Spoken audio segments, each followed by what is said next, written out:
Et bonjour à tous. On est en direct. Mince, j'envoie un petit message à la communauté. Bonjour à tous et bienvenue sur 20 minutes au carré, l'émission consacrée au Web3 de 20 minutes. Oui, oui, vous êtes bien chez 20 minutes et pas chez Owen.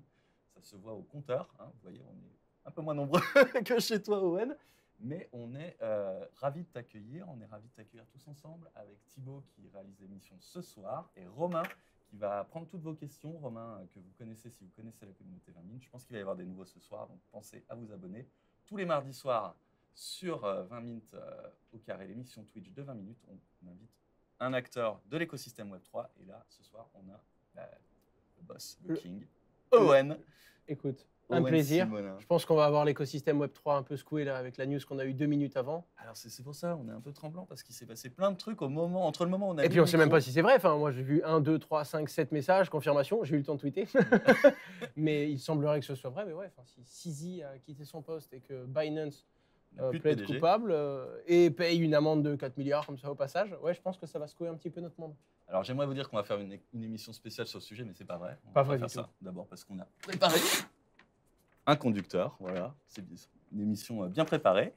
Et puis surtout parce que ici, vous savez qu'on parle de Web3 en général. Voilà.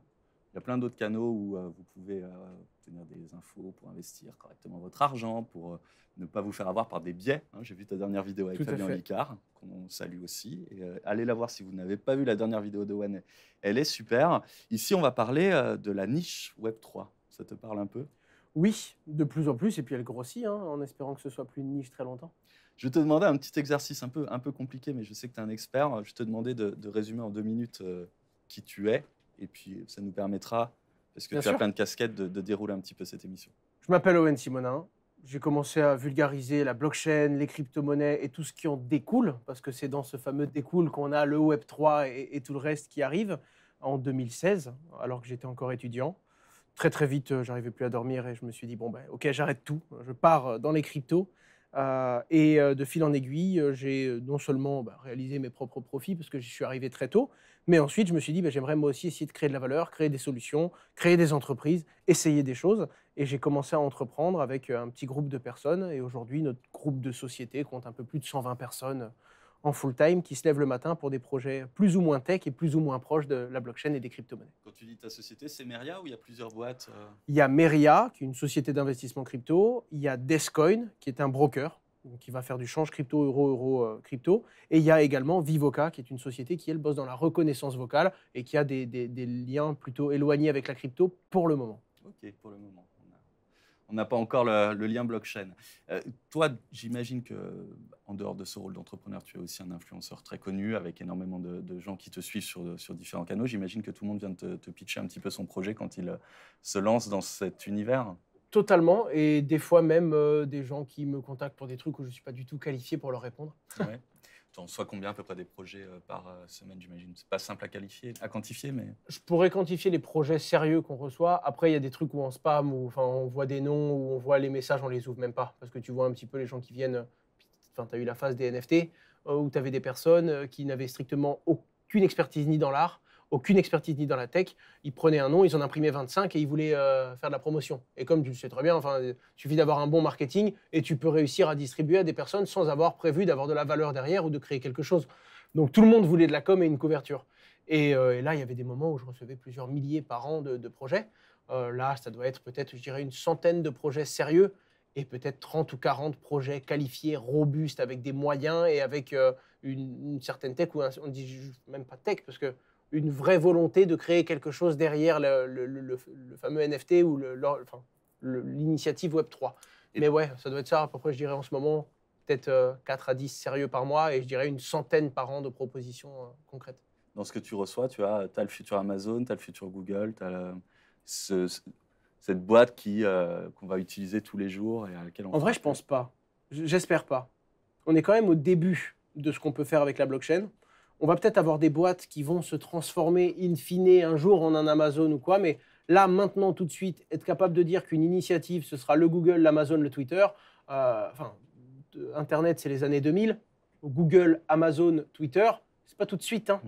Donc, je pense que ça prend du temps et je pense qu'il y a des chances que ceux qui soient là aujourd'hui soient à l'origine d'une initiative comme le Google, le Twitter et l'Amazon du Web3. Maintenant, est-ce que ce sont les gens qui me contactent aujourd'hui qui vont le devenir? Je ne sais pas, je leur souhaite, mais je pense qu'on a besoin de ces itérations et on a besoin de se casser un peu la gueule pour créer des solutions qui ont de la valeur. Je dis ça parce qu'évidemment, c'est le thème qu'on a choisi pour l'émission de ce soir. C'est le thème sur lequel on va bosser avec Romain, que je resalue. On avait un petit problème technique, c'est pour ça que je suis parti tambour battant, mais il me fait signe. Il a donc accès à vos commentaires. Ce n'est pas notre cas. Nous, on ne voit pas les commentaires. C'est très rare. Donc, je ne sais pas qui est connecté ce soir. Je ne sais pas exactement si la commu est au rendez-vous. En tout cas, on vous salue. Vous êtes fidèles. Donc, il n'y a pas de raison que vous ne soyez pas là ce soir. Ah, les commentaires sont revenus, mais on est au top. On n'a toujours pas d'infos sur Sizi parce qu'on n'est pas connecté par ailleurs. Donc, n'hésitez pas à nous donner des infos dans le chat. Et puis, on va essayer de rebondir. On va essayer aussi de centraliser vos questions. Romain, est-ce qu'on peut t'entendre? Oui, je crois bien. Salut, bonsoir à tous. Salut Romain, bienvenue. Pour l'instant, il n'y a qu'une question, et elle est quand même assez importante, c'est de savoir si l'ami Owen Simonin a une machine 20 minutes. Écoute... T'en sais rien en fait. Non, mais moi je sais que j'en ai parce qu'on on en a pris quelques-unes. Mais nous on a pris les NFT, mais j'ai pas eu la machine 20 minutes. Ah, la vraie de vraie, c'est Elven qui nous l'a filé et ça on l'a pas scalé, on en a qu'une. Mais en revanche, tu as les NFT de 20 minutes. Ouais, elle marche, elle fonctionne. Et ça, c'est la force de la communauté 20 minutes. Tu sais, je sais même pas comment ça marche. Écoute, c'est hyper compliqué. J'ai galéré pour remettre la feuille, mais le principe, c'est quand même avec le clavier. Je vais essayer de l'améliorer, Et c'était, attention parce que la question que tu pensais pas avoir, mais c'était en quelle année qu'on utilisait ça? Eh bien moi j'ai commencé. C'est quand les gens utilisaient concrètement des machines à écrire. Moi quand j'ai tapé mon premier rapport de stage, c'était sur une machine à écrire. Voilà, je sais pas s'il y a des gens dans le chat. Ton rapport, non. Mais ouais, je te jure. Non. Bon, après j'ai grandi au Creusot, il y avait peut-être moins. Voilà, je fais partie de cette génération qui a eu un club internet au lycée, un club où on t'apprenait à te servir d'internet. Bon, après tu me diras, moi le premier PC fixe qu'on a eu, je me souviens quand on a eu le premier PC fixe à la maison, c'était un... Enfin, moi j'avais à 10 bouts, tu vois, j'étais pas du tout câblé pour utiliser le truc. Mais je me souviens que c'était un grand changement d'avoir un PC fixe à son domicile chez soi. Ouais, bien sûr. Est-ce que tu as quel âge, tu le dis? 26 ans. Tu as 26 ans? Ah ouais, effectivement. J'en ai 43. Donc quand moi je tapais mon rapport de stage à la machine, toi tu avais un petit bracelet bleu qui disait Owen Simonin à la maternité. Et voilà, c'est pour ça que tu ne les as pas connus. Mais en tout cas, je pense qu'à la toute fin des années 90, on avait encore ce type d'outils dans les maisons. Alors elles étaient déjà un petit peu informatisées avec un petit écran qui te permettait de revenir en arrière, etc. C'est stylé le côté vintage que ça renvoie. Hein. Bah ouais, et puis nous, on a une passion pour les machines à écrire, c'est le visuel qui orne nos NFT, et notre communauté, on les appelle les mécas scriptophiles, et ils vont te poser des questions pendant toute la soirée, parce qu'ils sont là, et donc on les appelle les mécas, le petit diminutif de mécas scriptophiles, amoureux des machines à écrire, parce qu'il y a des amoureux des machines à écrire qui les collectionnent. Et plus largement, il y a des amoureux de la tech. Et c'est un petit peu le premier point qu'on voulait aborder avec toi ce soir, autour de ces questions de tech. Tu me dis, il n'y a pas encore nécessairement de Google, et puis ce n'est pas forcément ce vers quoi on tend, etc. Moi, je suis un béotien, comme tu le sais, du Web3, et un des freins que j'ai quand j'essaye de m'y mettre ou de mettre d'autres personnes au Web3, c'est cet aspect technique, et notamment le wallet. Est-ce que la techno, aujourd'hui, elle nous permet d'embarquer à bord le très grand public? Je pense qu'elle commence à le permettre, enfin, depuis peut-être 1 an, 2 ans.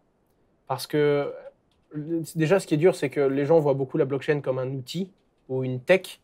En réalité, pour moi, ce serait plus une boîte à outils. Les NFT, c'est un outil. Ça vient de la blockchain. Tu vois ce que je veux dire? C'est un support. Et donc, tu peux faire plein d'outils avec la blockchain. Et je pense qu'on n'a pas trouvé tous ces outils encore. Tout comme les NFT, on les avait trouvés, mais il a fallu un petit peu de temps pour que ce soit vraiment utile. Un autre exemple, c'est les premiers stablecoins et le fait que tout le monde utilise des stablecoins avant d'acheter des NFT ou quoi que ce soit d'autre. Il y a des trucs où ça vient... on n'est pas certain que ce soit utile, ça lève un verrou technique, et après, d'un coup, on commence à avoir des usages. C'est la différence, c'est vraiment le site web et WordPress. Il a fallu du temps avant que tout le monde puisse venir mettre sa photo, son texte, et boum, ça, c'est de la démocratisation. Quand Internet est arrivé, mine de rien, c'est quand le protocole TCP/IP il a fonctionné pour la première fois, normalement, on avait tout. Mais non, parce qu'il faut que ça vienne, il y a la réticence au changement, il y a le fait que c'est un nouveau glossaire aussi. Moi, je le vois, mon père a vraiment adopté le Web3.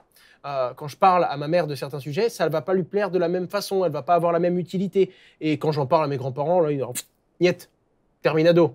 Alors qu'il y a d'autres outils qui vont être beaucoup plus friendly. Je vois par exemple l'IA qui peut être adoptée plus facilement. Des fois, je me dis, ça dépend des gens, ça dépend du moment. Ça dépend également des circonstances. Regarde le Covid, comme il a accéléré tout le monde sur le web. C'est un truc de fou, tu vois. Il y a plein de gens qui regardaient, par exemple, que la télé, qui se sont mis à découvrir Twitch pendant le Covid. Et donc, il y a des trucs où des fois, je me dis, je pense que c'est vraiment le glossaire et également les outils, les usages faciles.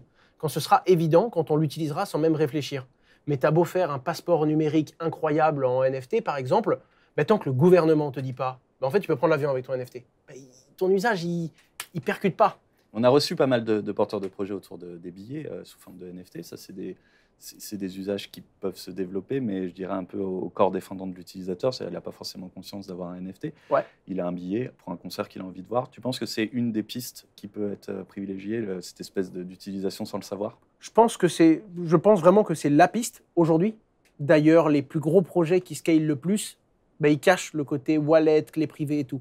Ce qui amène déjà 2-3 gros sujets. Le premier truc, c'est si tu peux faire la même chose qu'hier sans savoir que c'est de la blockchain, est-ce que c'est vraiment utile? La blockchain n'est pas forcément une révolution, c'est des fois juste une évolution, je pense. La deuxième chose, c'est globalement, il y a beaucoup de valeur dans le fait de détenir sa propre clé privée, d'être ta propre banque, ton propre propriétaire de données, ton propre certificat. Et donc, le fait de le cacher, en fait, tu perds toute cette valeur. Il y a des gens qui s'offusquent en mode c'est une honte. Le but, c'est que ce soit adopté par tout le monde. Tu vas faire un truc super génial, incroyable, mais que vous êtes 8 à utiliser, ça sert à rien. C'est ça qui est un peu triste.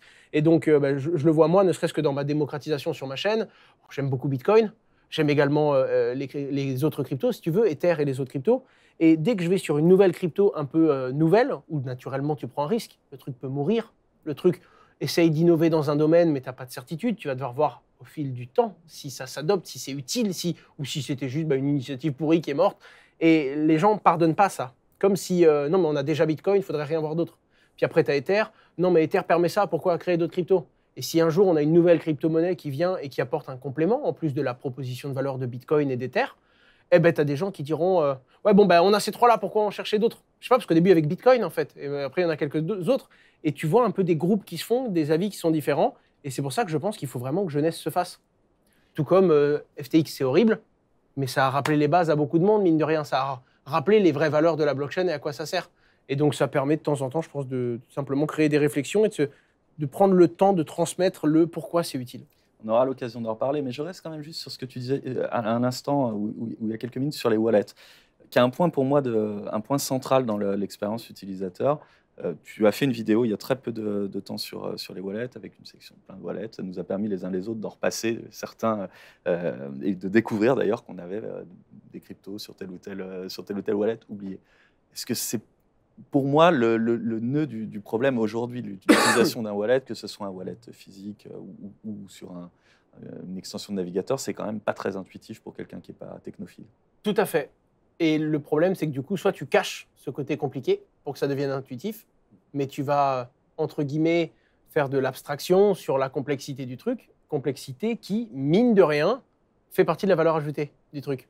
Tu penses à quoi, la phrase, par exemple je pense que le jour où quelqu'un utilise la blockchain, mais ne sait pas ce que c'est une seed, c'est dangereux. Il n'a pas compris l'intérêt total.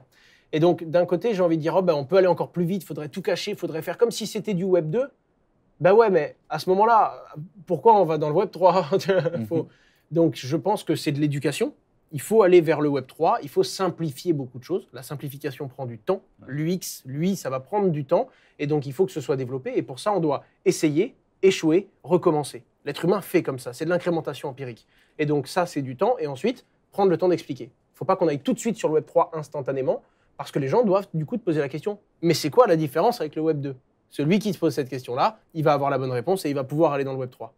Et il va aller te voir, te consulter, parce qu'il y a aussi une question, on y reviendra tout à l'heure, de source pour expliquer tous ces usages-là. Nous, on essaie de faire notre part avec 20 Minutes, mais il faut reconnaître que ce n'est pas toujours simple de trouver une information claire et de qualité sur le sujet, quoi. Non, et puis vous défrichez, enfin, vous êtes arrivé super tôt. En plus de ça, 20 minutes, c'était déjà un nom.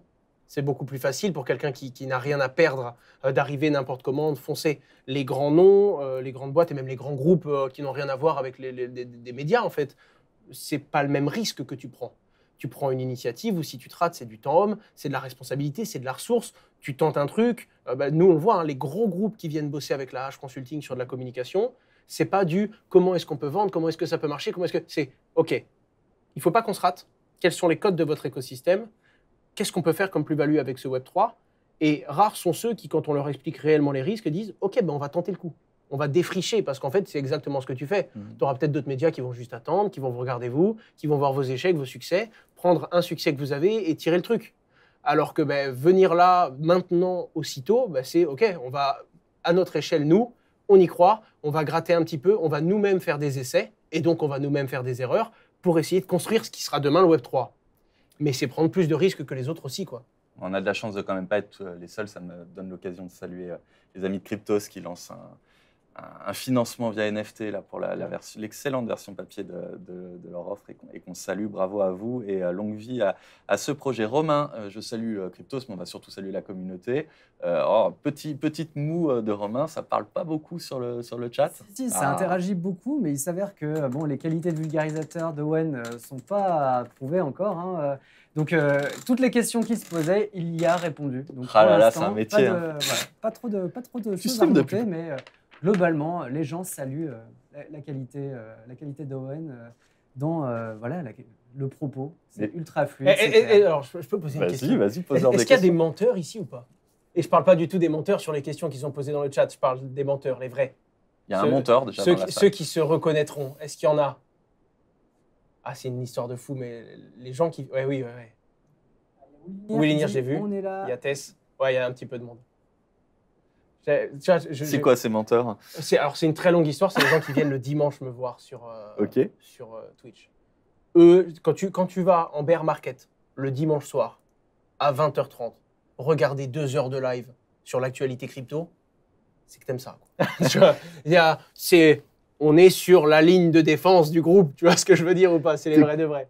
Tes courbes d'audience, elles ressemblent un peu aux courbes des cryptos, c'est-à-dire quand ça monte, tu as beaucoup de viewers, j'imagine. Quand ça descend fort. Oui, totalement. Honnêtement, tu prends l'évolution de Bitcoin, tu prends l'évolution de mes abonnés, du flux. Oui, par contre, il y a des plus bas qui ne sont pas revisités. Ah ouais? C'est comme Bitcoin alors. Moi, j'ai fait mes lives. Je commence au top du bull run quand ça marchait bien. À chaque live, j'avais 4000 personnes. En bear market, ça m'arrive d'en avoir 1007, 1008. Ok. Normalement, tu vas beaucoup plus bas. Ouais. Tu as quand même un intérêt qui est présent. Pardon? Je te confirme, nous on va à 8. Non, mais c'est ça, en fait. Tu te retrouves dans des situations où tu as des vrais plus bas. Mais tu vois, c'est ce que je te disais. Tu as des moments où tu lances tes NFT, tu lances... et puis, c'est un travail, c'est du temps, c'est ce qu'on disait tout à l'heure. Et d'un coup, tu vois un désintérêt de tout le monde. Et ce n'est pas un désintérêt de ta solution, c'est un désintérêt global parce qu'il y a moins de profit dans l'écosystème, donc moins d'intérêt d'un point de vue purement pécunier. D'un autre côté, tu as le Web3, tu as ceux qui ne comprennent pas du tout, qui n'ont pas creusé. C'était une mode, en fait, c'en est plus une. Ce n'est pas une mode, ça c'est un outil. Peut-être que c'est à la mode, peut-être que ça ne le sera pas, mais il y a des choses à faire avec. Et du coup, tu te retrouves quand même dans des situations où tu te poses des vraies questions concrètes d'entreprise en mode on a des résultats à fournir. Enfin, la réalité, elle tourne comme ça. Et c'est ce qui fait aussi que quand il y a beaucoup d'argent, les gens disent ouais, ils viennent que pour la spéculation. Oui, mais ce flux de spéculation et d'argent, il motive des vraies initiatives. Et il y a peut-être des gens qui surfent juste sur la vague, mais tu as des mecs qui disent ok, comment est-ce qu'on va créer un truc durable? Je suis sûr que dans 10, 20 ans, c'est le futur, réellement.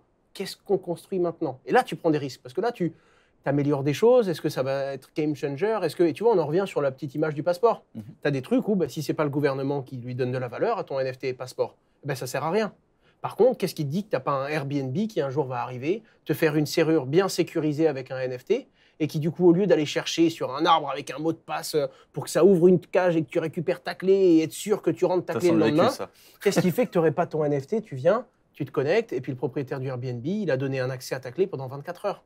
Il est sûr que tu es le seul, tu as reçu ta clé en NFT, c'est un certificat d'authenticité en lui-même, tu te connectes.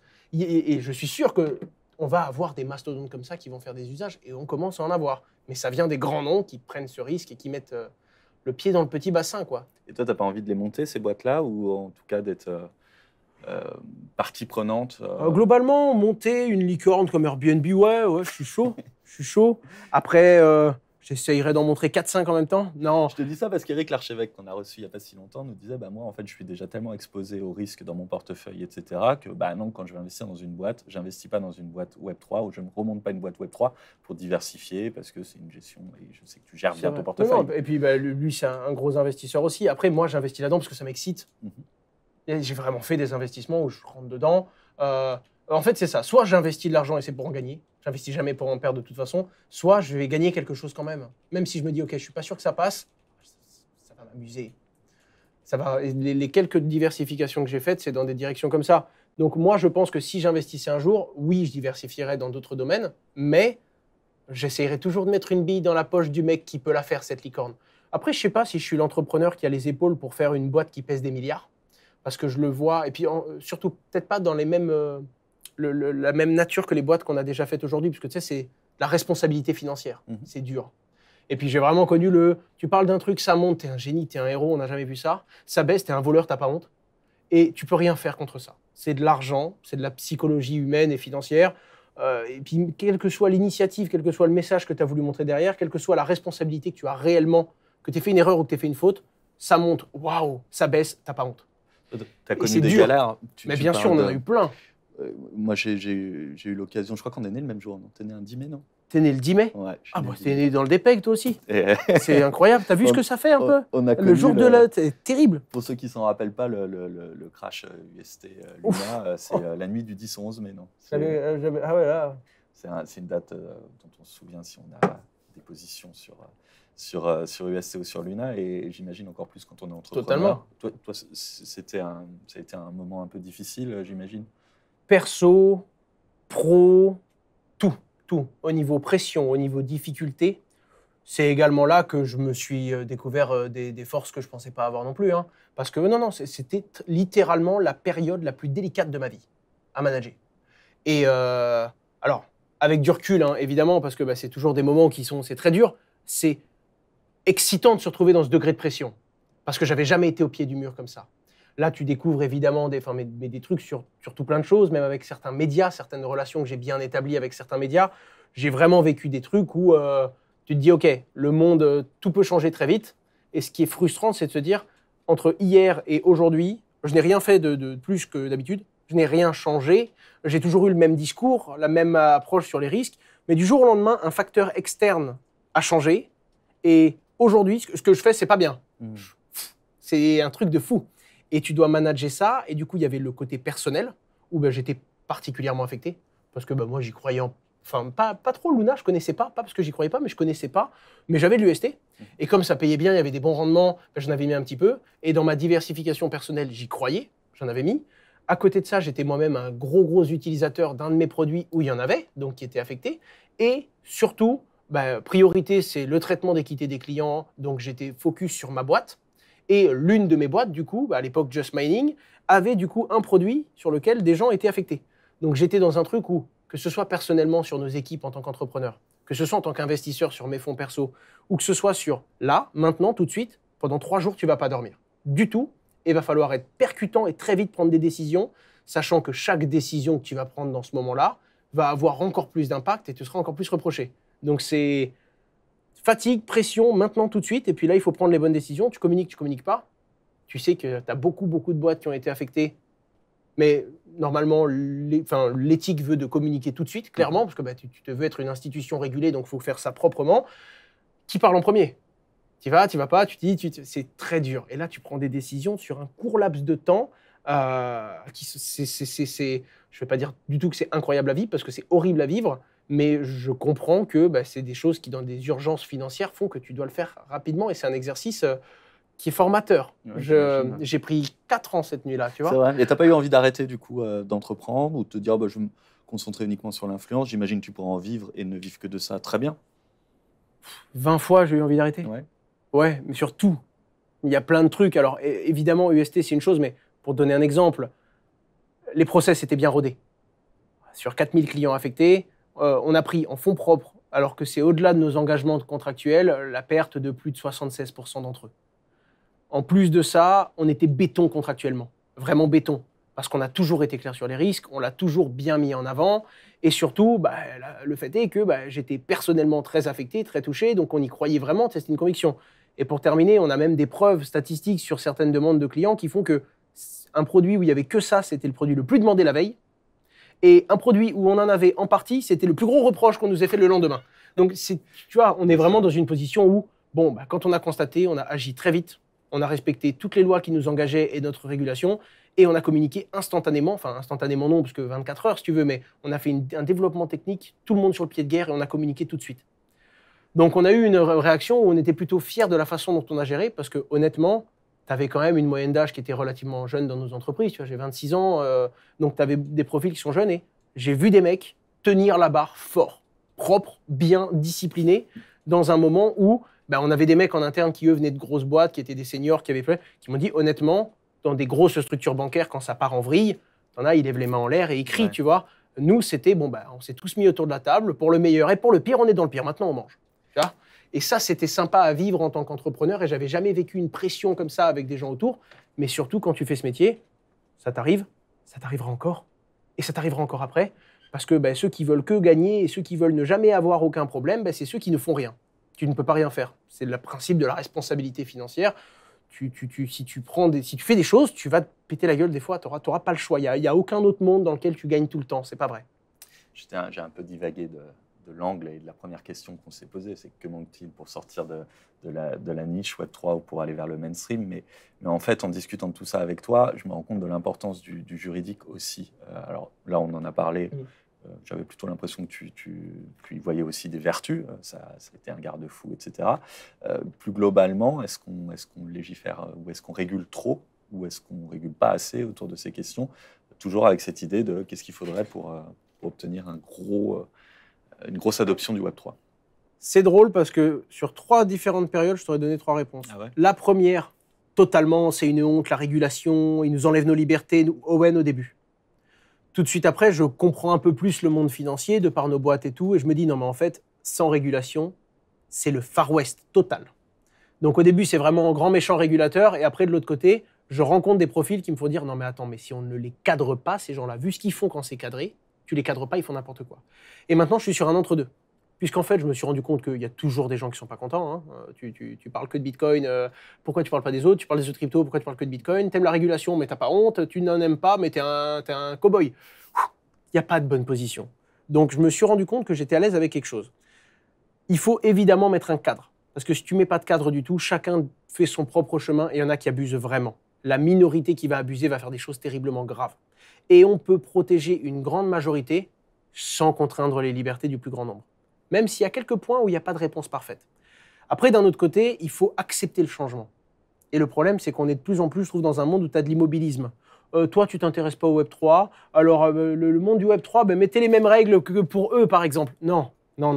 Il faut que tu aies des gens qui aiment ça.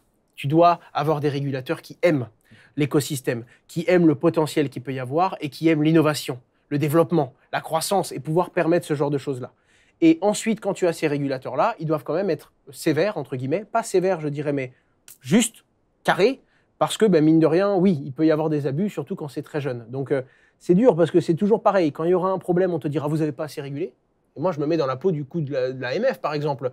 Le moindre problème, vous n'avez pas honte. Si vous aviez régulé avec plus de rigueur, il n'y aurait pas eu ces problèmes-là. Et à l'inverse, dès qu'ils laissent un petit peu, dès qu'ils sont un peu, permettent des choses, ça permet l'innovation. C'est parce qu'on n'a pas été trop dur, qu'on a vu ces choses fleurir, qu'on a eu ces... Et c'est ça qui est compliqué. Donc, quoi qu'il arrive, eux, ils ont la mauvaise position. C'est toujours soit trop, soit pas assez d'un côté ou de l'autre. Donc, je pense qu'il faut essayer de faire ce qui est juste, entre guillemets. Le problème, c'est que tu vas prendre en compte la vie de plein de personnes qui n'auront pas la même chose. Donc, tu appliques. Dès qu'il y a un gros abus ou quelque chose qui va trop loin, tu en tires des leçons et tu essayes de l'appliquer. Aujourd'hui, moi, qui suis fan et amoureux de crypto, je me dis qu'elle était nécessaire, elle est peut-être un petit peu trop punitive. En tout cas, la régulation qui arrive, je pense, avec MiCA 2, NFT, Web3, et moi j'ai peur qu'un jour on me dise « Ah, tu veux une adresse décentralisée, tu veux être ta propre banque ? Aucun souci, pièce d'identité, justificatif de domicile. » Sur une adresse publique, sur une liberté de vie privée. Ça me fait peur. Et malheureusement, si ça arrive, tu as 2 choix. Hein. Tu pars ou tu le fais. Tiens. Il y a de plus en plus de KYC imposés en entrée sur les différents services. Sur les plateformes centralisées, je comprends, à la limite, parce que c'est également la passerelle avec le change et le monde fiat, le monde bancaire. Et c'est également ce qui fait qu'on est passé de « ouais, les cryptos, ça sert à blanchir ». Mais en fait, on ne peut pas blanchir avec ce truc. En tout cas, pas comme ça. Et ça, c'était une bonne chose. Maintenant, oui, là, on veut tout contrôler, on veut savoir où sont les flux, on veut savoir comment ils bougent. Et d'où la grosse espérance qu'on va avoir sur le Zero Knowledge, la technologie ZK, parce qu'elle va permettre à des gens de prouver sans avoir à... Tu vois, c'est vraiment, j'ai le droit de rentrer dans cette boîte de nuit. Par contre, je vous montre juste la preuve que j'ai 18 ans. Vous n'avez rien à savoir sur moi. Je ne sais pas à savoir que tu es né le 10 mai. Mais je ne connaissais pas l'année jusqu'à aujourd'hui. Romain, quelques questions de la communauté peut-être? Non, je me fais target justement parce que je dis qu'il n'y a pas de questions, mais Et il y en a plein. En vérité, le discours d'Owen, il est salué. Tu as Usul qui dit ouais, c'est important que quelqu'un qui régule sache de quoi il parle. Le problème, c'est pas tant la régulation, mais la régulation sans étudier le sujet en soi. C'est ça. Et après, il y a malheureusement le fait qu'il y a des questions qui n'ont pas de réponse. C'est ça. Et puis, sur ce qui est de connaître le sujet et être passionné, on sait qu'il y a aussi des organismes qui imposent aux gens qui les rejoignent de ne pas détenir de crypto pour éviter tout conflit d'intérêts. Ça aide pas à avoir des gens qui sont... Ah, moi, je suis formellement contre cette idée. Mais je crois que c'est la SEC. Tu dois réguler, tu dois cadrer un truc. Alors, oui et non, mais il y a des entre-deux. Par exemple, tu es directeur d'une entreprise aux États-Unis qui est cotée. Tu as le droit d'avoir des parts de ta boîte et même de les vendre. Et heureusement, tu as besoin de croire en ton truc. Tu veux quelqu'un qui se défonce le matin pour quelque chose, il sait même pas ce que c'est, il n'a pas le droit d'en avoir. Comment tu peux aimer profondément quelque chose, tu n'as même pas le droit de le détenir? Pour moi, ça fait partie des libertés que tu devrais avoir le droit d'avoir. Par contre, évidemment, il y a des conflits d'intérêts. Donc, il devrait devoir, avec peut-être encore plus de rigueur et encore plus d'obligations qu'un chef d'entreprise, si tu veux vendre, tu dois l'annoncer avant, demander l'autorisation à une entité supérieure, pourquoi pas. Si tu achètes quelque chose, tu n'as pas le droit de gambler. Acheter pour revendre pour... Tu l'achètes, tu dois le détenir sur une longue période de temps. Tu n'as pas le droit de clic droit, clic gauche. Ça, c'est des choses que je peux comprendre. Parce qu'en effet, le fait de... En fait, c'est comme les gens qui me disent « Ouais, tu fais une vidéo sponsorisée sur un projet, tu vas forcément en dire du bien. » Mais j'investis dedans. La plupart du temps, quand j'essaie de faire une sponsor, je vais contacter le projet pour lui dire « Écoutez, si là, vous me donnez les moyens, je peux faire une tuerie, je peux faire une vidéo profonde, je peux creuser sur votre truc. Par contre, je vais avoir ma liberté et dire ce que je veux. » Et évidemment, je ne vais pas aller voir un projet pour dire « Voilà, ils m'ont payé ce truc qui est dégueulasse. » Tu vois, c'est pas le but. Le but, c'est que je donne une énergie, l'énergie que j'ai et que je ressens vis-à-vis du produit. Mais je comprends le fait qu'il peut y avoir un conflit d'intérêts, d'où le fait, par exemple, sur Internet, d'avoir une obligation stricte de dire tous les liens que tu peux avoir avec. Pour moi, c'est important. Tu dois dire le lien que tu as avec. Après, les gens, ils prennent pas, biaisé, pas biaisé. Au moins, vous le savez, vous faites votre avis. Par contre, dire à quelqu'un, tu n'as pas le droit de faire une vidéo et présenter quelque chose que tu aimes si tu le possèdes, c'est con. Parce que pour savoir de quoi on parle, il faut l'avoir entre les mains, il faut avoir essayé ton wallet, ta transaction, avoir minté ton truc, l'utiliser. Tu vois ce que je veux dire? Tout va également dans le jeu, dans l'amusement, dans ce que ça va te dégager, la dopamine que tu vas prendre quand tu es dans le truc. Et là, tu comprends réellement comment et quel est l'état d'esprit des gens qui sont autour de ces initiatives. Là, tu peux potentiellement dire, OK, quand je vais réguler, moi, je comprends les obligations, la lutte contre le blanchiment d'argent, le financement du terrorisme, c'est mon métier de régulateur, mais je comprends également ce que ça fait de l'avoir entre les mains. Je comprends également ce qu'on pourrait faire de cet outil. Je comprends également l'excitation que ça peut créer, donc les risques et les dérives qu'il peut y avoir, mais le fait que je ne peux pas enlever ça aux gens. Et là, par contre, tu as des vrais problèmes mathématiques qui sont comment permettre de faire coexister les deux. La loi, du coup, le dit influenceur qui encadre la promotion des crypto-monnaies, et pas que, hein, mais plein de choses. Un joli article des Échos, je ne sais pas si tu l'as Non, mais je eh ben, ne le lis pas. D'accord. Cette loi-là, tu penses qu'elle est bien gaulée aujourd'hui? Pour la partie crypto, j'estime qu'elle est plutôt juste. Encore une fois, ça dépend de ce qu'on pense de la régulation française en cours, mais le fait que si une société se doit d'être régulée et qu'elle ne l'est pas, ben, elle n'a pas le droit de faire de publicité rémunérée, indirectement, c'est déjà ce que prévoyait la loi PSAN. Hein. Okay. En gros, parce qu'une société qui n'est pas régulée n'a pas le droit de communiquer. Là, ça va juste voir l'influenceur en disant « T'as pas le droit de communiquer, tu comprends ce qu'on dit ou pas ?» Voilà. Et à l'inverse, le fait qu'on ait réussi à exclure toute société décentralisée qui ne nécessite pas un enregistrement ou une régulation. Ça va. Ça permet toujours de vivre de ce métier. C'est un métier, mine de rien, de développement communautaire, donc le marketing est important, la communauté aussi. Et pareil, ce sont des gens qui aiment des outils, qui en parlent à d'autres personnes. C'est du bouche à oreille. Enfin, c'est du peer-to-peer. Tu ne peux pas toucher des masses de personnes. Et si tu interdis à un père d'en parler à d'autres pères, ça perd son sens. Par contre, mettre une case en mode où on n'autorise pas certaines choses, je comprends. Et de le faire depuis la France, parce qu'il y avait aussi une autre option qui était de s'expatrier. La France aime... C'est terrible. Ouais, donc, ça va? Tu as un petit massage? Je ne fais pas de massage, je ne suis pas le fait de le faire depuis la France... toujours les premiers à réguler. Je sais pas, j'en sais rien. En tout cas, moi, je suis ici, je suis français, donc évidemment, je joue avec cette musique et je dois le reconnaître quand même, je me suis senti entendu. Des fois, considéré à ma juste valeur ou non, j'en sais rien. que mes idées pèsent ou non, j'en sais rien aussi. J'ai découvert le jeu de la politique. C'est-à-dire que tu as été entendu par des hommes politiques qui sont venus demander un peu ton avis, etc. Des hommes politiques, des députés, jusqu'aux ministres, des fois D'accord. le Sénat qui nous a entendus. Donc non, pour le coup, vraiment beaucoup de monde. Après, c'est toujours pareil, ça reste des êtres humains. Mhm. Tu as ceux qui t'écoutent et tu as ceux qui t'entendent. Après, tu as ceux qui t'entendent mais qui n'ont pas envie de t'écouter. Et il y a ceux qui... Ils t'ont entendu, ils t'ont bien écouté, mais globalement, ça va pas se passer comme ça, pour d'autres raisons. Donc, c'est assez intéressant. Encore une fois, moi, dès que j'apprends quelque chose, ça me plaît. Donc, j'ai vraiment découvert la lecture. Et évidemment, quand tu as des arguments qui sont plutôt sains, avec une vraie réflexion, tu peux être considéré. Mais tu te rends compte qu'il y a également d'autres règles. Contrairement au jeu d'échecs où le cavalier, il fait comme ça, la tour, elle fait comme ça. En politique, des fois, tu vois un cavalier, mais il va en diagonale. Tu vois, et tu dis, pourquoi? Non, mais lui, il peut. Comment ça, lui, il peut? Tu vois, c'est les règles, non, on doit jouer tous avec les mêmes. C'est particulier. Par contre, il y a quand même une considération et il y a réellement, même dans le monde politique, des personnes qui veulent voir la technologie évoluer, des personnes qui sont pour l'innovation et les quelques personnes qui disent « Allez, pousse pour ton truc, ça se fait, c'est honnête et je pense qu'on devrait pousser cette idée-là. Ok. » Et ça, c'est quelque chose qui donne quand même de l'espoir et qui fait que de temps en temps, il y aura des trucs horribles, on ne pourra rien faire, des propositions qui seront absurdes, mais de temps en temps, quand il y a une proposition qui est absurde et qu'il y a quelqu'un et qu'il y a un groupe de personnes qui se mobilisent pour dire « c'est stupide », et il faut qu'on le fasse entendre, tu as quand même des gens qui viennent et qui tendent la main. Donc c'est cool. Et c'est pour ça que j'aime autant le jeu français, parce que c'est un jeu où, considéré ou non, j'en sais rien, mais ma voix porte. Et du coup, j'ai eu l'impression, à mon échelle, de faire quelque chose qui me dépasse, de pouvoir influencer à un moment ou à un autre sur quelque chose de plus gros qui va rester avec ou sans moi, finalement, parce que on est éphémère, on vient, on fait notre petit bout de passage, et c'est bien de savoir qu'on a construit quelque chose d'un peu plus gros. C'est la question un peu taquine que j'allais te poser tout à l'heure, quand tu présentais les 3 phases de Owen face aux législateurs, avec une phase plus sage aujourd'hui. Est-ce que c'est juste lié à ton chemin personnel ou est-ce que c'est lié au fait qu'aujourd'hui tu es gros, tu pèses, tu es entendu et que forcément la législation profite plutôt aux gens qui sont établis qu'aux gens qui veulent rentrer? Quel regard tu portes là-dessus? Est-ce que je me gourre complètement? C'est tellement dur de répondre à cette question facilement. Parce que regarde, le chef d'entreprise derrière Meria, d'un côté en mode c'est une honte, ça bride nos clients. C'est vrai, mais tu choisis, tu meurs ou tu vis avec. Bon, on va se réguler. Après, t'es régulé. Vous êtes enregistré? On est enregistré sur Meria et sur Descoin, Ouais. les 2 boîtes. Et on se dirige vers l'agrément d'ailleurs. Ensuite, tu vois les coûts que ça a. C'est une fortune. Pour D'accord. Meria, qui est sur le point de déposer, de se diriger vers l'agrément, en fait, si tu veux, c'est des coûts qui sont faramineux. Vraiment, c'est des centaines de milliers d'euros par an. Qui vont avec des avocats, Des logiciels, du penetration testing, de la ressource humaine, que ce soit en IT ou que ce soit en conformité.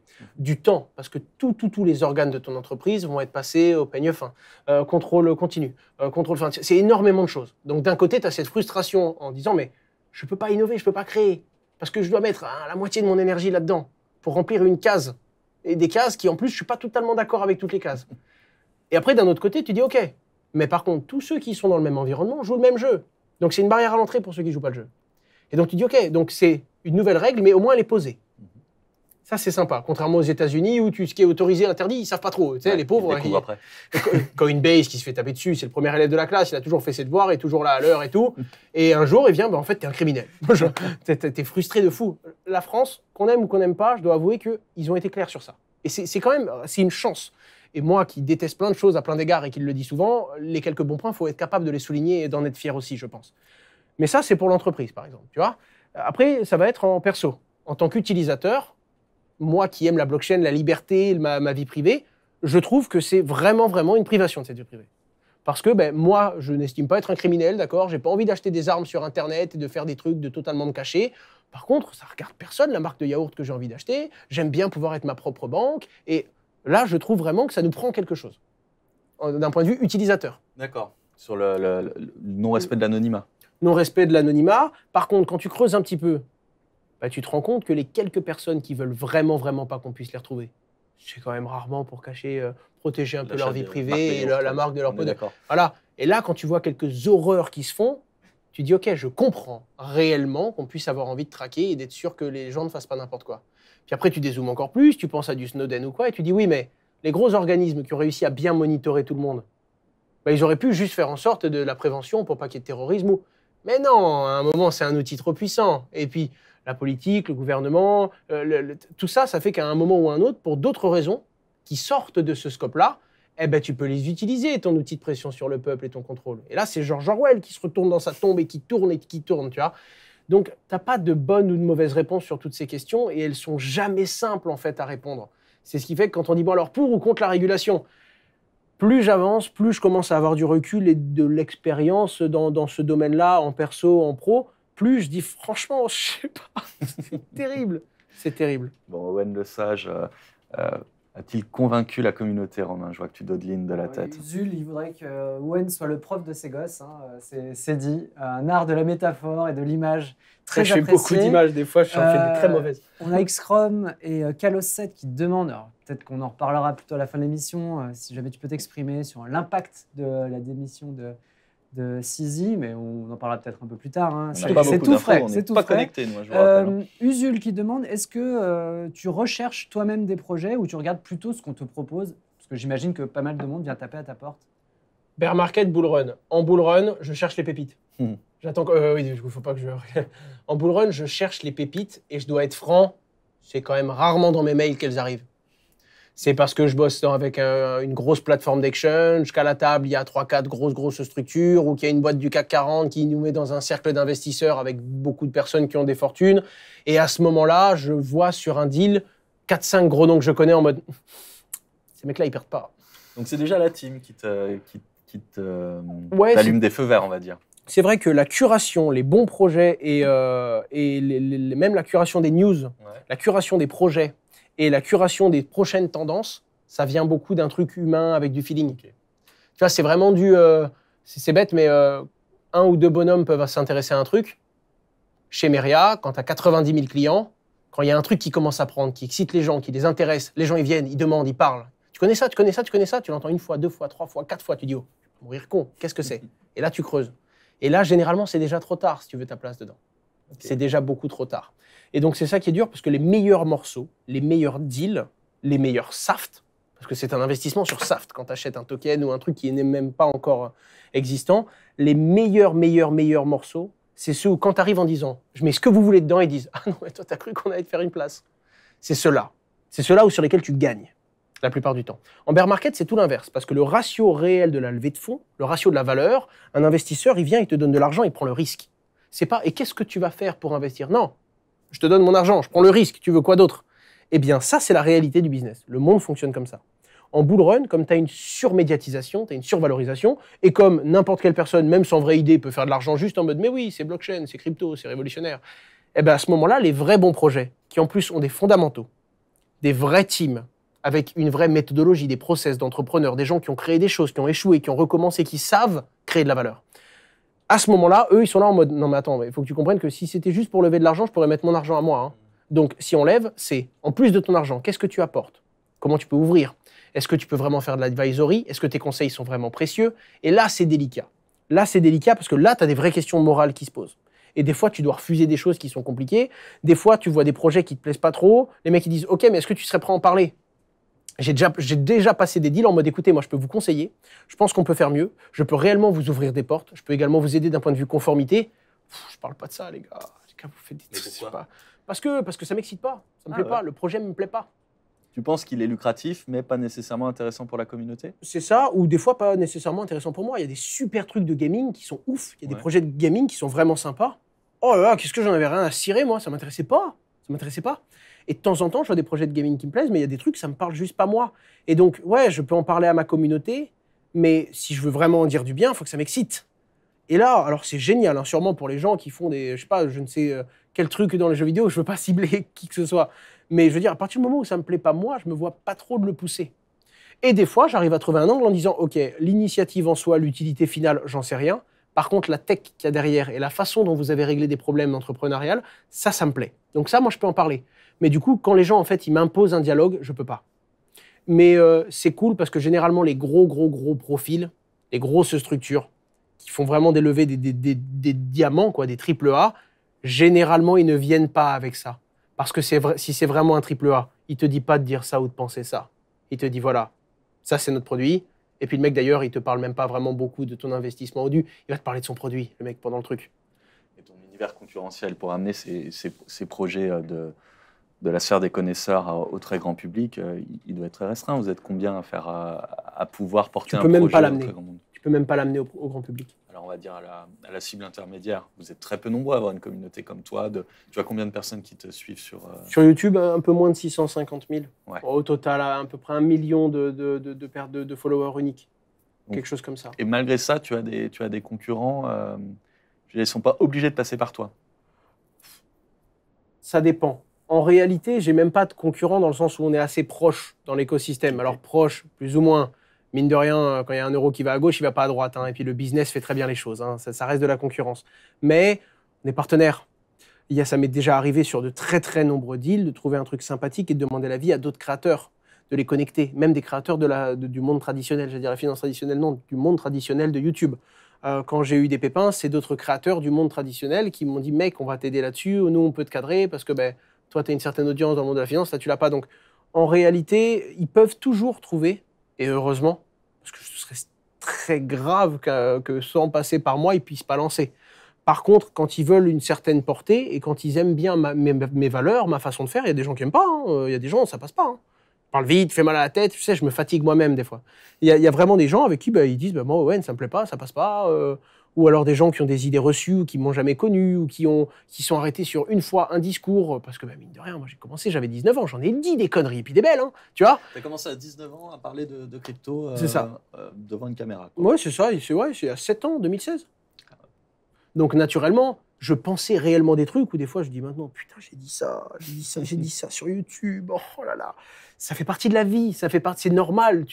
Pareil, ce qu'on disait tout à l'heure, la certitude est un luxe de spectateur. Moi, j'ai toujours fait des trucs, donc je suis jamais certain de ce que je fais. Et des fois, je me dis, bon, ouais, j'essaye de faire ça, j'ai compris les règles, j'ai compris les obligations de moyens, le résultat derrière, tu sais pas. Donc, j'ai fait des trucs qui font que des fois, les gens veulent pas bosser avec moi, mais j'ai toujours eu cette même ligne morale en mode, moi, je le fais comme ça. Et ça m'arrive de me tromper, et je me tromperai encore, évidemment. Par contre, je le fais de cette façon-là parce que je suis comme ça. Et puis après, ça plaît pas. Et quand il y a des choses qui vont pas, parce que tu fais des erreurs, tu t'expliques et tu baisses la tête, tu dis pardon. Et s'il y en a qui te tournent le dos, c'est pas grave. Il y en aura toujours d'autres qui vont te suivre dans ton chemin. Et c'est ce qui fait que je pense que je suis gros aujourd'hui. Oui, je serai pas le plus gros longtemps. Parce que je me rends compte que je veux pas prendre certains raccourcis. Et je suis même frustré. Hein. Tu sais, t'as des gars, ils arrivent, ils font que du YouTube, ils peuvent faire 4-5 vidéos par semaine. Tu vois qu'ils explosent. Je ne peux pas faire 5 vidéos par semaine. Je peux pas. Tu te lèves le matin, tu as des problèmes, tu as une entreprise. Quand tu as terminé, c'est une autre. Et puis le week-end, tu travailles ton retard. Et quand tu as le temps, tu as tes émissions. Puis quand ce n'est pas les émissions, c'est YouTube. Tu ne peux pas tout faire. Et ce qui fait qu'on fait les choses bien, c'est qu'on y met le temps. Et des fois, tu ne peux pas mettre du temps partout. Je te posais cette question pas uniquement pour te féliciter pour la taille de ta communauté, mais c'est aussi parce qu'une des choses qui nous remonte beaucoup sur des tout petits projets, on voit passer, nous, sur le Discord, des projets avec des idées super, qui sont très peu capitalisés, sans doute parce que le service derrière, c'est pas de la DeFi, c'est pas de la finance, etc. Donc, ils n'ont pas vocation à lever énormément d'argent. Et ils se plaignent de la faiblesse du nombre de prescripteurs, quoi. Qui peut les aider à connaître ce genre de sujet. Donc, la réalité, c'est le bear market. Hein. Comme je t'ai dit, en bear market, tu es vraiment sur un truc où, quand tu mets de l'argent dans un projet, tu prends un méga risque. Donc, rien que trouver des gens qui mettent de l'argent, c'est très dur. Donc, les prescripteurs, c'est encore plus dur. Parce que c'est des gens qui vont te déléguer de la responsabilité. Enfin, tu te rends compte, moi, j'avais présenté Solana, Serum. Les trucs ont fait x50, x100. Okay. Mes abonnés se goinfrent pour la grande majorité. Et puis, quelques années après, FTX tombe. J'y peux rien. Mais Solana était très proche d'FTX. Il y a des gens qui, sur Twitter, ouais, t'as pas honte d'avoir parlé de ça? J'espère qu'ils n'ont pas vendu. À partir de là, tu peux plus rien faire. Donc, tu es sur un truc où ce qu'il faut vraiment comprendre, c'est que même des petits projets, si ton truc, c'est vraiment de la balle, il y a quelqu'un qui va se le mettre dans la poche. Je le vois, ça va exciter quelqu'un. Moi, je te prends l'exemple de Nicolas. Bubble Maps, ça te parle? Ouais, Nicolas Veman, le mec, on a reçu ici. Je savais même pas. Ouais. Il m'arrête à un événement. On m'a dit, ouais, Cher, regarde ça et tout. Genre vraiment, un mec lourd, un événement crypto et tout. Il me met le truc sous les yeux. Il me parle 1 minute. Oh, je suis sorti de l'événement. Je suis putain, il faut vraiment que je rentre. Il faut vraiment que je mette des billes dans son truc. Ah ouais, là. Il faut vraiment que je mette des jetons. Ah, mais c'est simple. C'était pas une question de il m'a arrêté, il m'a parlé, il m'a ci, il m'a là. Son truc est excitant. Il me l'a présenté. Il m'en a parlé dans ses yeux. Tu vois que le mec, il vit pour son produit. Et tu vois aussi que si tu lui dis, mais en fait, c'est nul ton truc, il va dire, OK, pas de souci. Je vais trouver quelqu'un qui dit que c'est pas nul parce que c'est génial mon truc. Il a une énergie de fou. Et à partir de là, je me suis dit, OK, I'm in. Et c'était pas de la prescription de si là, c'était pas une question de moment de si j'avais eu 5 fois moins d'argent, j'en aurais mis 5 fois moins, mais je serais rentré quand même. Vous vous demandez ce que c'est que Bubble Maps, revenez dans nos archives, allez voir, on l'a reçu, on a passé un super moment avec lui à enquêter sur des projets, on a même enquêté sur la communauté 20 minutes en direct avec lui pour voir qui étaient les détenteurs des machines. Et justement, les détenteurs des machines, Romain, qu'est-ce qu'ils nous disent? Romain, à chaque fois, tu me fais une petite moue, j'ai l'impression que l'ambiance est mauvaise sur ce chat. Ils sont bien là, ils sont actifs. Mais j'ai une question qui colle un peu avec celle que Usul t'a posée tout à l'heure, mais tu vas me dire si tu as des éléments qui peuvent peut-être compléter ça. C'est Elven qui demande, c'est quoi ta routine pour dig un projet? On regarde quoi en 1, 2, 3, en gros? Et deuxième point, quels sont tes red flags? Première chose, c'est quand ça me remonte, quand ça vient à moi. Généralement, j'attends qu'on m'en parle un petit peu. Oula, je ne faut pas que je touche le micro. C'est bête, mais enfin, il y a PM juste là. Et on a 7, 8 profils qu'on a toujours autour de nous. Il faut toujours en avoir des plus récents qui arrivent. Ils proposent plus de conneries, mais du coup, ils sont aware sur tout. Il faut avoir des mecs qui sont là depuis plus longtemps, mais qui ratent pas les fonds, la tech, des mecs beaucoup plus balèzes que moi, par exemple. Des gars qui sont vraiment, vraiment capables de parler blockchain. Alors que moi, en réalité, je vulgarise, j'aime comprendre. Mais si je veux pouvoir expliquer très simplement aux gens, il faut déjà que je comprenne bien. Et j'ai toujours des mecs plus balèzes que moi. Ma vidéo sur les Layer 2, j'ai réussi à faire des erreurs techniques. Et pourtant, avant, j'étais au téléphone avec des mecs de chez Starknet, j'étais au téléphone avec des mecs de ZK. J'ai parlé à tout plein de bonhommes qui sont dans plein de domaines et qui vulgarisent ça. Tu as toujours besoin d'un mec plus balèze que toi. Surtout que des bonhommes comme moi, qui sont la plupart du temps des bons communicants, on est moyen. Tu vois ce que je veux dire? Je suis moyen à plein d'endroits, c'est ma force. Parce que du coup, mon job à moi, c'est de prendre plein de choses différentes et de réussir à l'assembler, à en faire quelque chose. Mais je suis excellent nulle part. Il te faut des mecs excellents. T'en as besoin. Parce que c'est eux qui vont réellement te dire, voilà, ça, c'est de la merde. Mais non, en fait, ça peut être ça. Non, Owen, c'est de la merde. Et tu les écoutes. Du coup, tu les as pris pour qu'ils te Tu disent les c'est de la merde. écoutes, mais tu vas nuancer leurs propos, évidemment. Ok. Parce que tu sais que lui, il peut être très, très dur. Et des fois, c'est des petites révolutions qui font des grandes choses. Tu vois ce que je veux dire? C'est pas besoin de, tu vois, quand les gens disent on doit avoir toutes les valeurs de Bitcoin. Non, pas forcément. Si tu arrives à créer une blockchain qui rend un service, elle n'a pas à être à la fois décentralisée, à la fois transparente, à la fois résiliente comme Bitcoin. Non, tu n'es pas obligé de prendre tout le package Bitcoin pour améliorer quelque chose. C'est ce que je pense en tout cas. Et pourtant, Bitcoin, je l'aime parce qu'il a toutes ces choses. Tu vois ce que je veux dire? Mais ce n'est pas une fin en soi.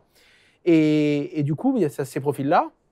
La masse, il faut quand même suivre. C'est des courants, c'est bête, mais c'est des tendances. Il faut être capable de les sentir, de les voir arriver. Moi, quand j'ai commencé à comprendre que je devais investir plus et renforcer ma position, c'est vraiment sur YouTube, je reçois des messages. Ça commence à déborder sur tous mes réseaux.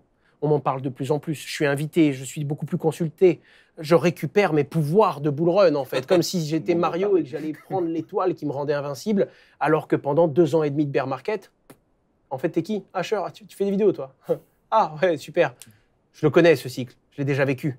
La lumière, ouais, tac, placard, tout de suite. Ça fait mal la première fois. Deuxième fois, lumière, t'es là en mode, bon, lumière, profitons-en. J'ai de la lumière, combien de temps j'ai de la lumière? Parce que ça va pas durer. Tu vois, et tu te dis, OK, et comment, en fait, tu veux moins de volatilité et tu veux stabiliser un truc? Mais du coup, sur les points, là, si c'est moi qui digue, quels sont les trucs que je regarde? À moins de 15-20 millions de valos, juste la team. Parce qu'un bon entrepreneur avec une idée de merde, il va la faire step up, son idée. Parce qu'il va incrémenter, en fait. Si le mec, il a un ego qui est normal, et qu'en plus de ça, il est malin, il va faire une erreur, il va l'améliorer, il va faire une deuxième erreur, il va avoir un projet de merde, puis un projet moyen, puis un projet moyen plus, puis un projet, oh, il y a du sens. Et puis un jour, il va dire, mais en fait, ton projet, il est ouf. Parce qu'en fait, tu t'es pété 8 fois la gueule. Maintenant, tu sais marcher bien, tu vois. Et c'est plus important que le projet. Évidemment, si le truc, c'est 5 milliards, il ne faut pas regarder que la team. Tu commences à aller sur la tech, et puis moi, le truc que j'aime bien faire, c'est, OK, est-ce que ça répond à un besoin? Vraiment? Est-ce que c'est utile? Tu vois, est-ce que c'est utile ou est-ce que ça marchait bien sans? Et des fois, tu te dis, attends, c'est pas parce que ça marchait bien sans que ça peut pas être utile. Parce que ça marchait bien avec YouTube. On est sur Twitch aujourd'hui. Ça veut pas dire que Twitch n'avait pas sa place. Bien au contraire, ça l'a prouvé. Mais des fois, j'aime bien me dire, est-ce que c'est une révolution en mode game changer tout de suite ou est-ce que c'est une amélioration? Il faut les considérer différemment, mais les deux sont bons. Et ensuite, tu te dis réellement, qu'est-ce qu'ils ont fait eux? Est-ce que le mec, il a pris 2 briques, il les a connectés comme ça? Ou est-ce que il a pris 2 briques, il les a connectés, mais du coup, il est en train d'améliorer le process, il a inventé des nouvelles règles, il a écouté les gens. Tu vois comment le process, en fait, il va s'affiner tout seul. Et le dernier truc que moi je regarde, parce que c'est ce qui m'amuse, c'est comment le mec il donne du jus derrière, tu vois. On a investi dans une boîte d'agroalimentaire en Belgique. On est en France, on fait pas d'agroalimentaire, rien à voir. Mais le mec, il te parle de sa cuisine, il te parle de ses fours, il te fait goûter ses trucs. Tu dis, mais j'ai envie d'être dans cette boîte. J'ai tellement envie de dire que c'est ma boîte, tu vois. Donc, c'est des trucs qui vont être assez importants. Et après, évidemment, surtout dans le domaine de la blockchain, et ça, c'est malheureusement pas donné à tout le monde, quand j'ai un doute, je vais voir mon équipe IT. Vous avez monté des validateurs sur le réseau, ça se passe comment? Est-ce que les scripts sont propres? Est-ce que c'est simple? Est-ce que c'est intuitif, même pour les devs? Qu'est-ce que vous pensez de la tech? Est-ce que ça vous plaît? Est-ce que ça vous plaît pas? Et je vais voir des bonhommes qui sont plus balèzes que moi. Et surtout, mon WhatsApp. J'appelle 10, 15, 20, 30 gros investisseurs qui cherchent des pépites. Et quand tu leur envoies un caillou en mode « qu'est-ce que t'en penses ?» Si le mec il trouve que c'est un diamant, il te rappelle, il fait « t'as de la place sur ça ou t'es tout seul, tu peux rentrer, tu les connais les mecs, tu peux me connecter ?» Je fais, « Ouais, déjà dis-moi ce que t'en penses. » Bah, c'est génial en fait. Et voilà. Et ça, c'est une énergie tu prends et puis tu vois ceux qui se ratent des fois, tu vois ceux qui arrivent, tu vois ceux qui ont une approche rationnelle et tu vois certains qui font du gambling et d'autres qui disent non. Moi, mathématiquement, je cherche des hommes, des valeurs et des compétences et j'essaye de suivre ma ligne. Et ceux-là, ils se ratent moins souvent que ceux qui perdent. Et du coup, tu suis un peu, tu les suis et ensuite tu apprends de leurs erreurs pour essayer d'améliorer toi-même ta technique. Mais en 2017, j'avais pas la même qu'en 2020 et j'aurai pas la même en 2024, je pense. Tu me la redonneras en 2024, mais là, c'était le masterclass. Autre question, Romain? Oui, là, on a un paquet. Raxo qui demande « Owen, le sujet de ta prochaine vidéo ?» Alors, Hugo. Tu as le droit à des jokers. Je suis curieux de savoir si Raxo, c'est Hugo d'ailleurs, mais je pense que c'est Hugo. La prochaine vidéo qu'on va faire, je pense que ce sera Timeline. Je peux pas en dire plus. On est en train de bosser dessus et je sais pas si j'arriverai à la sortir en temps et en heure. Donc il y aura peut-être une autre vidéo d'ici là. Matthew qui demande « Comment Owen se forme-t-il? Réseaux sociaux, journaux, live, bref, comment t'en apprends tous les jours davantage sur le Web3 ?» J'ai une veille constante de l'actualité permanente parce que je dois savoir ce que je dois couvrir et ce qui se passe. La chance que j'ai, c'est que j'ai une équipe qui prépare l'émission avec moi sur BFM. De l'autre côté, on a des contenus à mettre sur YouTube. De l'autre côté, moi, je suis rentré chez Hawk Invest. Les mecs, ils font que ça, ils font que suivre de l'actu. De l'autre côté, en interne, chez Meria, parce qu'on a des mandats, tu as toujours une cellule qui va suivre l'actualité, qu'est-ce qui se passe. Ton risk management qui va t'informer de tout ce qui tourne. Et je vais choper le substrat de tous ces pôles. Et à côté de ça, copains avec à peu près tous les médias, copains avec beaucoup d'équipes du genre. Et quand il y a quelque chose de très très lourd, les mecs te poussent l'info. Ça vient à toi, parfait, c'est une chance. Ça. Non, c'est ça. Après, tu dois quand même faire de la curation, mais je dois l'avouer, quand les gens me disent « Ouais, qu'est-ce que tu nous conseillerais à suivre comme média ?» Moi, j'en suis plusieurs, j'en aime quelques-uns, mais en vrai, ouais, le gros des infos tombe sur mon WhatsApp. Mais t'es shooté à l'info quand même. Enfin, je peux témoigner, t'es arrivé ici, t'avais l'info de Sisi avant tout le monde. En 2 minutes, t'avais laissé des mémos à je ne sais qui et ça ne me regarde pas pour savoir ce qui se passait. Enfin, on sent des réflexes. Et moi, je travaille dans une rédac depuis 20 ans. On sent des réflexes de journaliste autant que d'entrepreneur, quoi. Possible. Après, je ne sais pas si c'est du réseautage. J'aime pas dire que c'est un réflexe de journaliste, entre guillemets, parce que le but, c'est pas de l'avoir pour le dire forcément. Des fois, le but, c'est de l'avoir pour savoir si tu dois te mettre en boule là, tout de suite. Okay. Ou si tu peux sortir tranquille, tout va bien, tu vois. Et surtout, le temps, c'est de l'argent. Dans les crypto-monnaies, plus que jamais. Et ça nous est déjà arrivé de prendre de très bonnes décisions sur 2 minutes, en pleine nuit. Surtout depuis qu'on a eu, du coup, c'est bête, hein, mais depuis qu'on a eu l'histoire du ST, on a maintenant des process où il nous arrive des trucs, on fait des mouvements qui sont propres. Parce qu'il y a eu ça, à 4h30 du matin, on a une astreinte qui est réglée dans l'entreprise, tu sais que lui, il répond au téléphone, et si lui, il répond 2 minutes avant les autres, eh ben autant t'as personne qui se réveille, tout va bien, c'est monitoré, et autant t'arrives à pivoter. Ça ne veut pas dire que ça va te sauver, d'accord? Des fois, tu vois le mur, c'est trop tard. Par contre, c'est des fois ce petit réflexe, et c'est des fois ces 2 minutes 30 qui font que ouais, t'as mis le bon coup de volant et t'as vu tout le monde rentrer dans le mur, tu vois. Et du coup, on essaye d'être encore plus rapide, et on essaye de bosser avec des gens qui savent prioriser. Entre un coup de fil que tu peux me passer à 4h30 du matin en mode « fallait que tu le prennes celui-là ». D'ailleurs, généralement, quand je vois l'un de mes 3 associés fondateurs sur un double call qui m'appelle à 3h30, tu sais qu'il ne t'appelle pas pour savoir si tu as bien dormi, tu vois. C'est forcément un bon call de merde. Mais des fois, le fait de les prendre très très tôt, c'est ce qui fait que tu arrives à prendre des bonnes décisions. Ouais.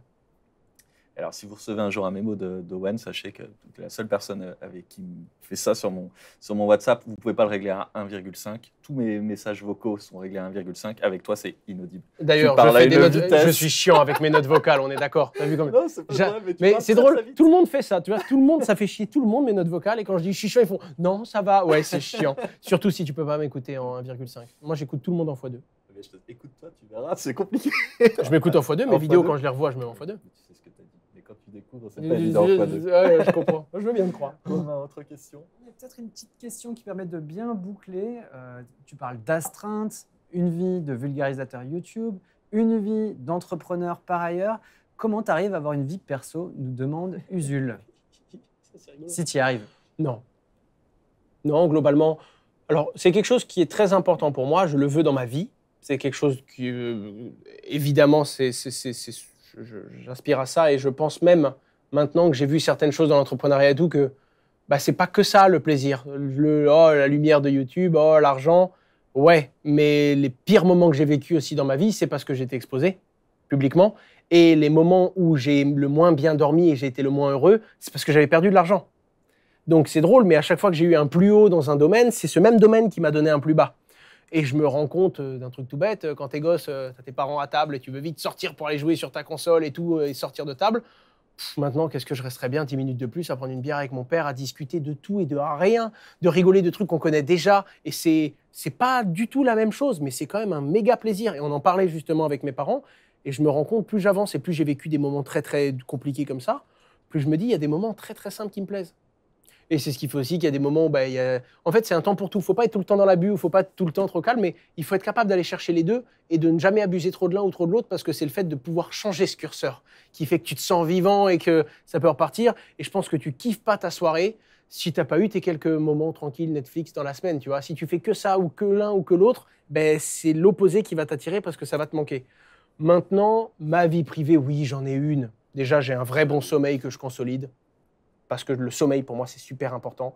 Et parce que les quelques personnes qui arrivent à tenir avec des grosses performances, avec 4 ou 5 heures de sommeil, soit ils ne le font pas longtemps, soit ils cheatent. Moi, mon cheat, c'est mon lit. Je dors, je casse mon pieu, j'adore dormir, c'est quelque chose de fou. J'aime tellement dormir que des fois, je rêve que je dors.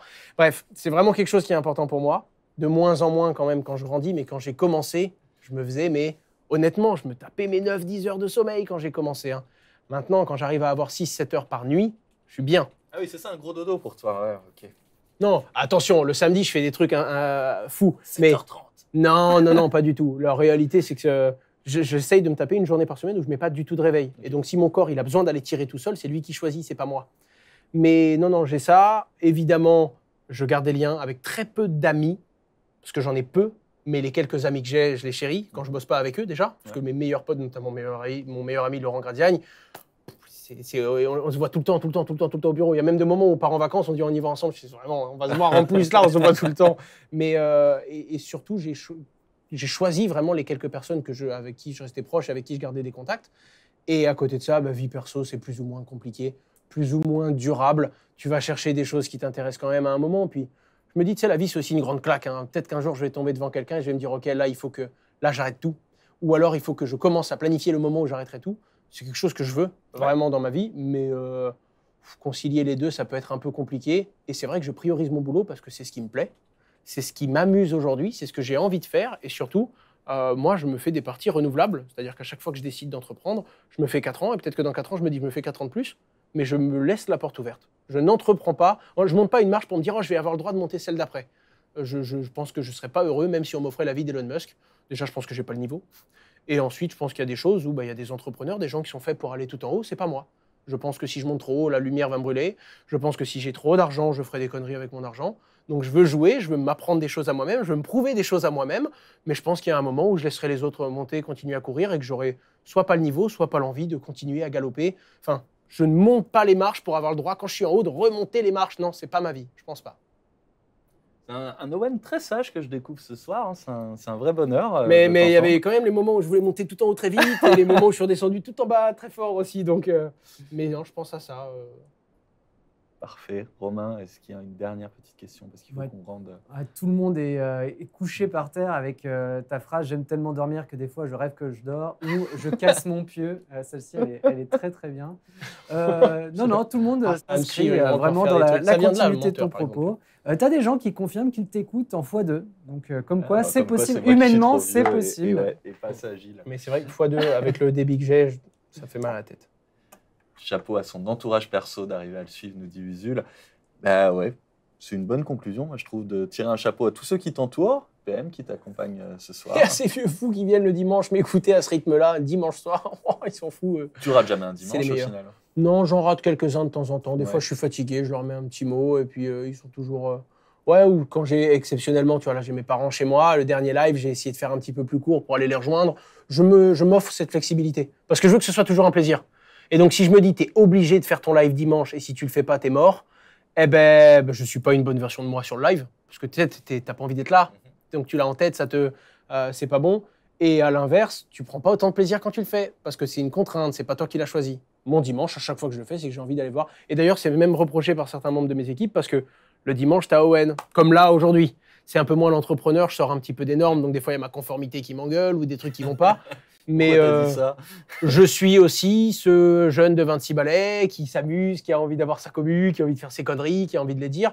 Et du coup, c'est imparfait, c'est moi. Et c'est ce qui fait que j'aime bien revoir les mêmes bonhommes dans mon chat le dimanche, me sortir les mêmes conneries et me dire, bon, c'est cool, je bosse pas forcément quand je fais mon live du dimanche, je vais parler à ma team, quoi, et c'est cool. Bon, on leur donne rendez-vous à dimanche prochain. On essaiera aussi d'en être. On essaye d'y être le plus souvent possible. Puis si vous êtes en manque d'ON ou en manque de Web3 pendant la semaine, pensez à vous abonner à 20 minutes au carré, notre émission. Donc un petit abonnement, vous ne le regretterez pas. On reçoit plein de gens super sympas. Et c'est quand que tu passes une tête, toi, sur mon live? Ah bah écoute, je ne sais pas si j'ai le niveau. Faut qu'on bosse avec Romain. Il n'y a rien le du tout, il n'y sujet. a pas de niveau. D'ailleurs, c'est très simple. Tu as plus de setup que moi, tu as plus d'équipe que moi. Il y a des gens qui surveillent ton chat, de nous, pas tout le temps. C'est vrai. Évidemment, on a toujours Attends, mais Pépé, normalement, on a c'est pas Loïc, il y comme a 2-3 ça. personnes. Mais moi, je te dis, le fond, c'est une chose. Ah, mais la forme, je suis catastrophique. Des fois, la caméra marche pas. Je suis obligé d'essayer de bricoler un truc, moi, pour la remettre. Je suis vraiment pas bon. Tu as vu, on avait pas Donc, Internet c'est pour pas une les- question pour de le niveau. chat. Et si jamais un jour ça t'intéresse, tu nous dis. Et puis, Eh ben, c'est gentil, en tout cas, c'est super sympa de t'être déplacé. Je viendrai sur ma machine parce qu'elle est à Elven, en vrai. tu qu'on pourras en salue. ramener une ou pas de machine? Je sais pas, il faut qu'on voit ça avec le papa des machines Ah. qui est dans le chat, là, qui, Ah, à mon avis, je pense qu'il t'aime bien. Je pense qu'il peut arranger tout ça. ouais, tu l'as. Alors, sans l'engager, il peut déjà plus dire non. Ouais, C'était bien c'est- amené. Hein. C'est pas mal. Ouais. C'est des techniques de Mais négo. on peut écrire vite sur ce truc. Non, mais tu vas la casser, je le sens. Attends, il te faut du Mais tu papier. sais, ça Ah là là, Ça elle est- remonte pas. Hein. Tu sais. Ouais, on a un petit problème, Elven. Va falloir venir. Je t'en prête Attends, une attends. portable, si tu veux, dit-il. C'est réparé. C'est pas mal. Écoute, ouais, Avec ça- des ça- touches ça ferait, solides ça parce ferait un qu'il bon tape élément fort. de décor. Merci à tous, merci à toi d'être venu. Merci à vous pour l'invitation, c'est un plaisir. Merci à toute la commu d'être au rendez-vous, ça fait vraiment chaud au cœur. Rendez-vous sur le Discord pour continuer la discussion ensemble, parler de la suite du projet 20 Mint. Merci à toi, Romain, d'avoir rempli ce L'innocence rôle-là. à l'état pur, tu viens de taper ça, toi?